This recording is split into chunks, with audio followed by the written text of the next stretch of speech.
I did a lot of sports growing up. Ice skating, gymnastics, tennis, you name it. I got to try out everything, and then it just turned out to be golf. So I was 3 when I got my first plastic club, and then I was 12 when I started playing on the national team. It was fun, but I would have not been able to play golf if it wasn't because of my parents. My mom's from Peru. She came almost from nothing.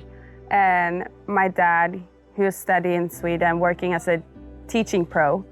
And then them two actually started an indoor facility, the biggest one in Sweden, in Stockholm. My parents had actually saved money for me and my brother to be able to pursue our careers. My brother played on the national team in golf and hockey at the same time. So he's been my biggest idol growing up. Bella always saw me practicing. I get really proud knowing where she's at right now, knowing that I might have been influencing her. But for me, having the ambition to be a professional golfer one day, that was all I was dreaming about. And Bella followed that. When I played the European Young, I think I was 14, and I won that tournament. And that's when I realized I'm gonna turn pro. But my dad said, no, you're gonna finish school.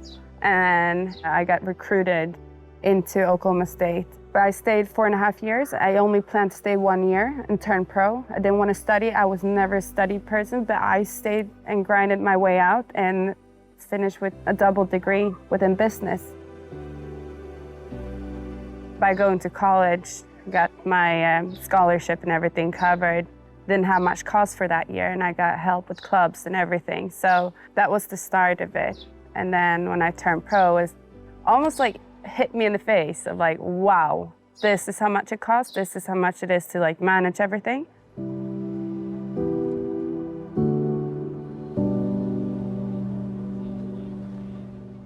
When I come back home to Sweden, a lot of people even ask me, friends, oh, you're living the life, you're traveling, and it looks so luxury.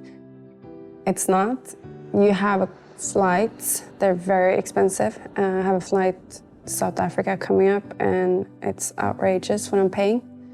Also, living expenses, cost of everything that goes to golf. Could be equipment or little, essentials. So yeah, at the moment, I can't take out a salary, but it's an investment, so you have to think of it too, I'm gonna go there to win. So that money is coming back. So I budget everything in the beginning of the year, and I look over what tournaments I have coming up. And then I try to book my flights in advance. Also vary on with points. So sometimes I use my miles. So that is something I've just learned anywhere I go. Then I also budget my cost of what country we'd go to. So sometimes we go to more expensive countries. What way I could keep the cost down is possibly look out for housing or even a friend or a mutual friend's friend so I can stay with someone, because it adds up. And that's where sponsorships are a big deal in women's golf. Now I have a new sponsor, clothing and new clubs for this year. I also have private sponsors, so I get booked up to do a clinic or a weekend of playing Pro-Am golf. And also, I run my own business, which is based here in Sweden. And I started that my first year as professional. My father helped me out with that. All my expenses and everything go there. Everything I invoice goes from there. So still to this day, I sit with all the receipts. I do everything with our accountant. Anything I buy, if it's teas or whatsoever, I'm very aware of it.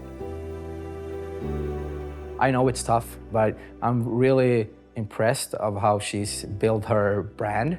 You have to find other ways sometimes to be smart and try to find sponsors or persons that can help you on the way. And I think college helped her a lot. That would be probably one of the parts that made her realize how important it is to make money. But also her way of connecting with people and trying to figure those parts out as well. This year, actually starting a new company related to golf, but I'm coming out with that soon as well. So yeah, now I'm getting there to where I'm like, I'm taking it out, I can actually live off of my golf, which is really cool. And that's where all the hustle of the side jobs of doing clinics and all of that to have more of an income to the company. So yeah, I think it's a lot of fun.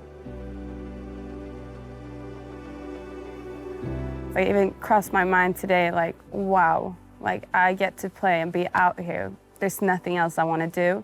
The feeling is almost like being in love, the good days, you know? It's like one of those things that you don't want to do anything else. I think Aramco has inspired me to put more hours into my work and motivated me in a way of like just working even harder to get into these Aramco events and everything. So just the joy and being a part of something so big, like the setups and the crowd that comes out, the kids, I give clinics out here, and that really thrives me to keep doing what I'm doing. So I'm really thankful for what they've done.